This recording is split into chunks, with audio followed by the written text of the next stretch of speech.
Firman Tuhan berkata, orang yang menantikan Tuhan, dia akan mendapatkan kekuatan yang baru. Ia seumpama Raja Wali yang terbang dengan kekuatan sayapnya. Ia akan berjalan tanpa menjadi lesu, dan dia berlari tanpa menjadi lelah. Ibu, bapak, saudara, kita hidup di masa yang sulit. Pandemi membuat banyak orang hari-hari ini frustasi, membuat banyak orang putus asa, membuat banyak orang kecewa, membuat banyak orang menjadi takut, cemas. Tapi saya ingin menyampaikan kabar baik buat Anda. Ketika kita menanti-nantikan Tuhan, maka Tuhan akan melimpahkan kekuatan yang baru buat kita semuanya. Itu sebabnya kami menyiapkan sebuah program yang kami akan siarkan secara live. Program yang kami namakan Waiting on God, menanti-nantikan Tuhan. Akan kami siarkan setiap hari Kamis jam 7 malam. Saya mengundang Anda semuanya, mari bersama-sama kita cari Tuhan. Mari kita cari hadirat-Nya, kita memuji menyembah Dia, dan juga kita mendengarkan firman yang memberikan kekuatan, memberikan pengharapan, membangkitkan iman kita, memberikan kita kelegaan. Saudara-saudara, pastikan Anda bergabung bersama dengan kami. Ingat, setiap hari Kamis jam 7 malam. Sampai bertemu kembali di program Waiting on God. Tuhan berkati.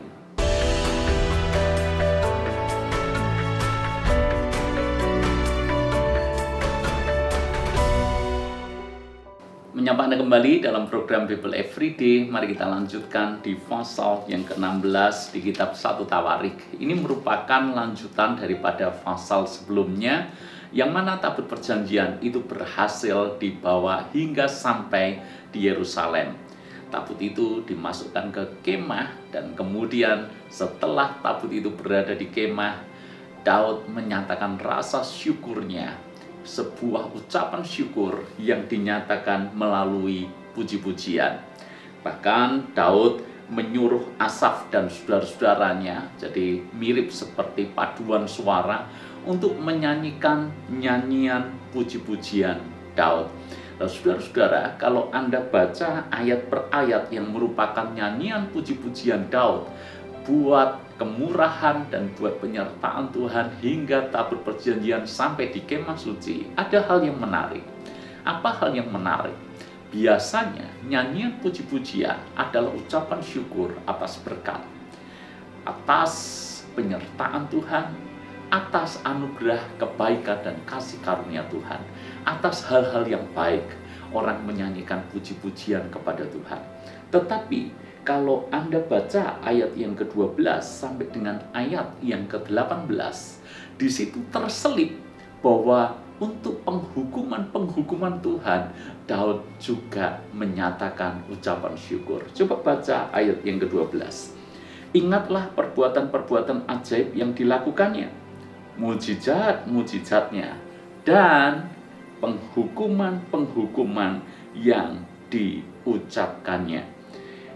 Hai anak cucu Israel hambanya, hai anak-anak Yakub orang pilihannya, dialah Tuhan Allah kita, di seluruh bumi berlaku penghukumannya. Saudara-saudara, Daud ternyata juga mengucap syukur untuk penghukumannya. Kenapa Daud bersyukur untuk penghukuman Tuhan? Karena Daud bisa belajar dari penghukuman Tuhan itu. Persis seperti ketika Daud gagal membawa tabut perjanjian di kesempatan yang pertama. Daud belajar ketika Tuhan menghukum Usa, dia bisa belajar dari situ. Maka dia menyanyikan pujian syukur kepada Tuhan. Kalau Tuhan menghukum, itu juga baik. Maka di dalam Mazmurnya Daud pernah berkata seperti ini, kalau aku tertindas itu baik bagiku, sebab aku bisa belajar ketetapan-ketetapan. Buat Daud penghukuman Tuhan memang terasa berat. Hukuman Tuhan kadang-kala menyakitkan, tetapi di sisi lain penghukuman Tuhan itu juga yang membuat dia belajar untuk mengikuti ketetapan-ketetapan Tuhan. Saya tahu kita semuanya tidak suka dihukum. Kalau suruh milih, kita suka mendapat penghargaan daripada penghukuman. kita ingin menerima kebaikan daripada diizinkan banyak hal yang merupakan disiplin dan hukuman atas kita semuanya. Tapi toh dalam hidup ini kita tidak pernah luput yang namanya ganjaran Tuhan. Kita tidak pernah luput dari yang namanya hukuman dan disiplin daripada Tuhan. Karena firman Tuhan berkata, Bapa mana yang tidak pernah menghajar anaknya? Kalau sampai seorang bapak tidak pernah menghajar anaknya, kemungkinan besar dia adalah anak-anak gampang.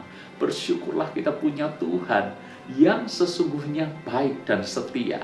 Dia menghukum kita, itu pun untuk kebaikan kita. Dan ada satu kabar baik yang saya ingin sampaikan kepada Anda. Kalau hari ini kita mengalami hukuman dari Tuhan, kita melakukan dosa, kita melakukan kesalahan, kita minta ampun, Tuhan sucikan, kuduskan kita, tapi toh disiplin Tuhan berlaku, hukuman itu tetap kita terima, konsekuensi dari perbuatan kita tetap harus kita tanggung. Ada satu ayat yang memberikan penghiburan dan kekuatan bagi kita semuanya. Mazmur 30 ayat yang kelima. Mazmur 30 ayat yang ke-6, maaf. Sebab sesaat saja ia murka. Kapan dia murka dan berapa lama ia murka? Sesaat saja. Tetapi seumur hidup ia murah hati. Bukankah ini firman yang memberikan kelegaan kepada kita? Tuhan memang bisa murka, Tuhan bisa menghukum kita, tapi sesaat saja. Tetapi seumur hidup dia menyatakan kemurahan hatinya. Kalaupun dia murka dalam arti dia menghukum, dia menghajar, itu pun untuk kebaikan kita. Yang selama-lamanya itu kasih setia Tuhan. Sebab murkanya hanya sesaat saja.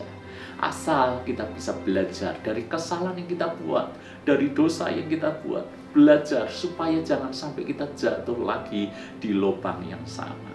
Ibu, bapak, saudara semuanya, bukankah kita bersyukur punya Bapa yang sedemikian baik, untuk selama-lamanya kemurahan hatinya, dan untuk sesaat saja dia murka kalau kita melakukan kesalahan, supaya kita bisa belajar dari kesalahan itu. Tuhan memberkati.